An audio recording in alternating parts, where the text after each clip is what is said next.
Trains. Trains is a game that I saw at Gen Con 2013, and it is a game that for some mysterious alchemic reason attracted me, which was something surprising to me because it looks like a combination of games that I do not play anymore. The board immediately made me think of Settlers of Catan. Then there are all of these cute little decks because this is a deck building game, and in these made me think of Dominion. Dominion and Settlers, two games that I loved immensely back in the day, and now they make me itch. Why did I play this game? I don't know. Must have been Destiny, because then, guess what? It turns out that this is probably one of the 2-3 most fun games that I played at Gen Con. Definitely it is one of my favorite games that I played at Gen Con. And great Euro deck building type of thing. Yeah, I don't really know exactly. It is a deck building, but there's a Euro component.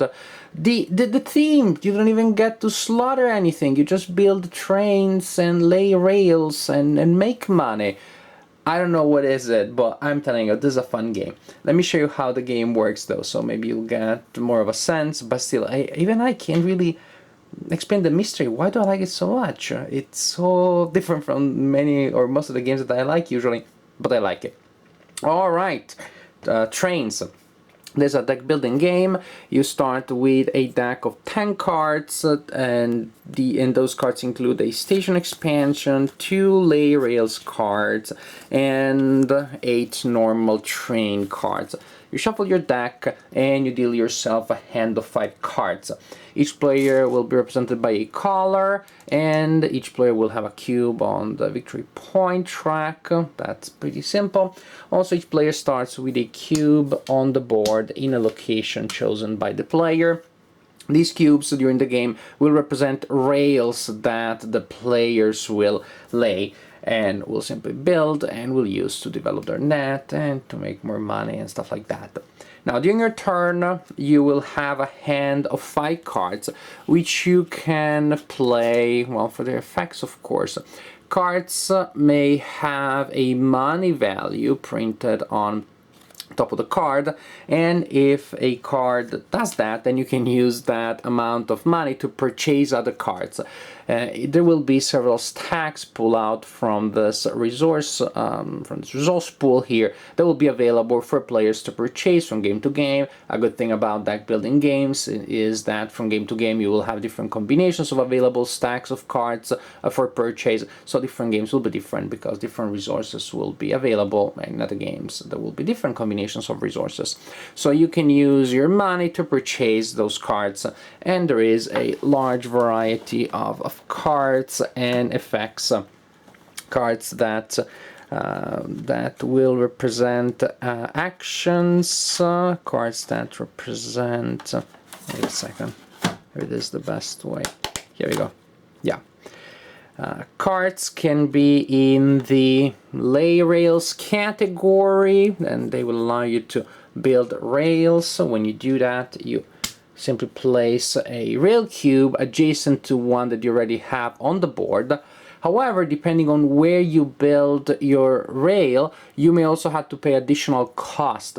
For example, building in a field hex such as that one that has no rails belonging to the opponents is intrinsically for free. All you need to do is to play a lay rail card. However, the problem is that there are extra costs for other types of terrain. There are extra costs represented by rails of the opponents, if the opponents do have rails in the area in which you're building. Also stations. Players will build stations during the game. Stations are represented by these cylinders here. They're important for scoring purposes, and also stations will affect the cost of building in a certain area. In any case, you have laying rails cards, then we have train cards that, well, can give you money, and quite some good amount of money actually, some more, some less.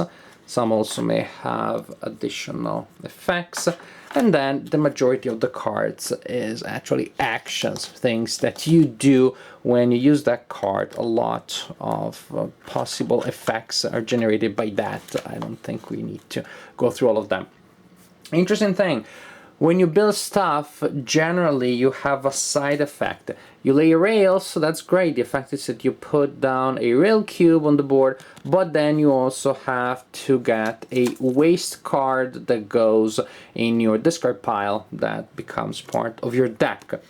You're building a station. Guess what happens after you build a station and you add one of those cylinders?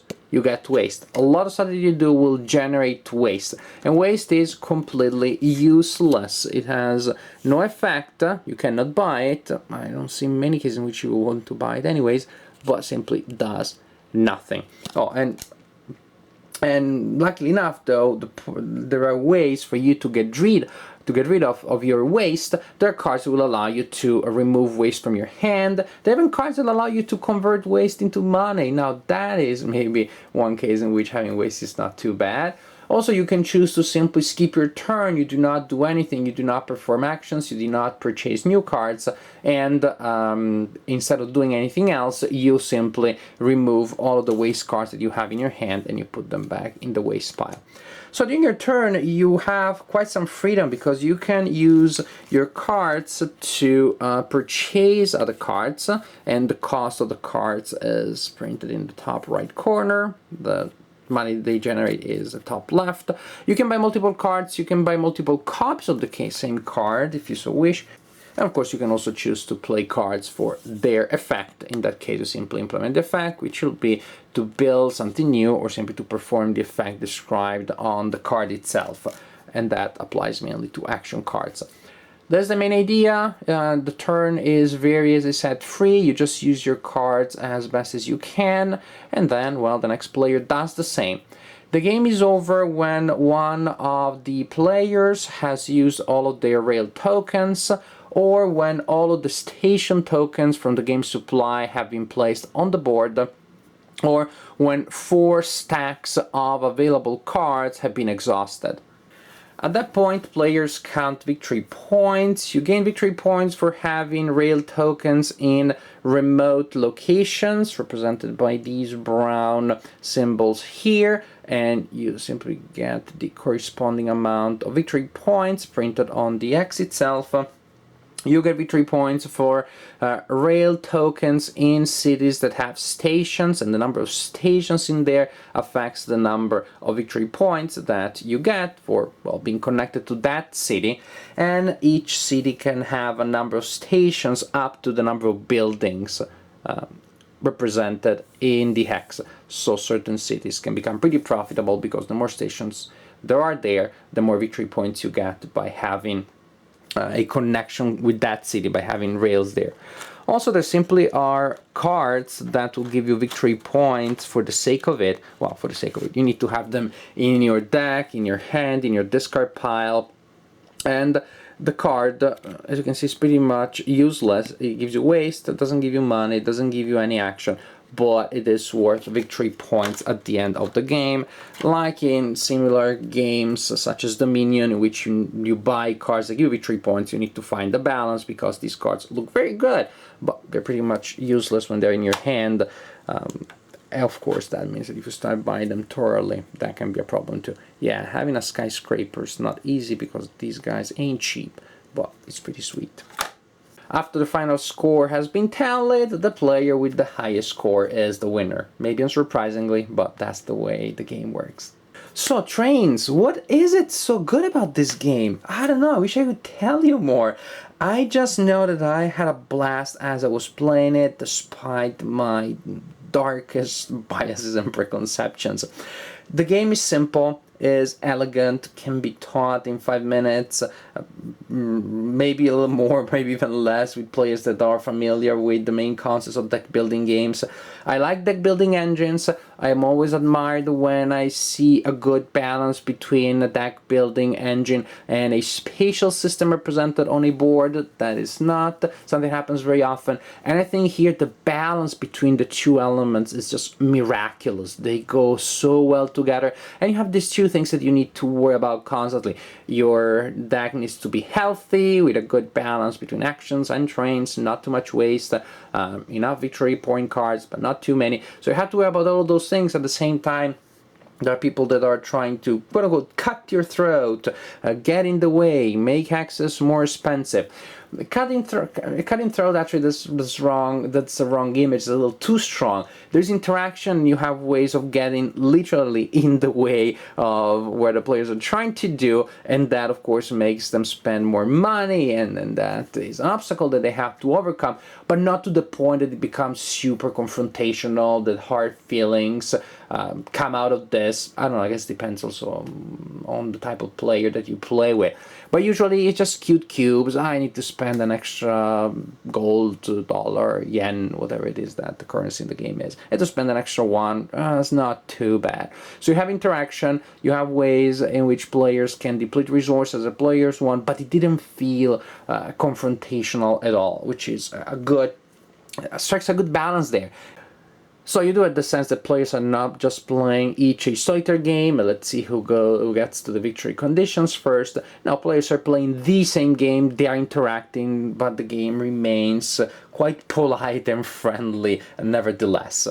The waste cards are absolutely a brilliant element in the design. You have the games in which, yes, there are effects that will put annoying, useless cards in your hand and in your discard pile, and those are super annoying. Here they become just a part of nature. Everybody gets them, everybody keeps getting tons of them. You know, that's the way the world of trains works. Okay, whatever. And actually then, there's simply a factor that everybody has to take into account. It seems to be something that is integrated within the design better than I've seen in other games where the clogging card element is present. Also, they may even turn into resources if you play your cards well, if you manage things well and you plan ahead. All the elements of the design come together seamlessly. Again, take it from somebody who does not play this type of game regularly. This is a design that they found brilliant. I enjoyed playing trains so much. It was such an intellectually engaging, such a fun experience. I was completely taken by the game. I really cared about what happened. I really cared about putting my cube there and getting my little station there. It is a game that drew me in. Trains, highly recommended. It may be the light deck builder semi-Euro game for those that do not play this type of game usually. Then I guess that those that do play this type of game will have even more of a blast with the game. Trains. Give it a try. It's really good.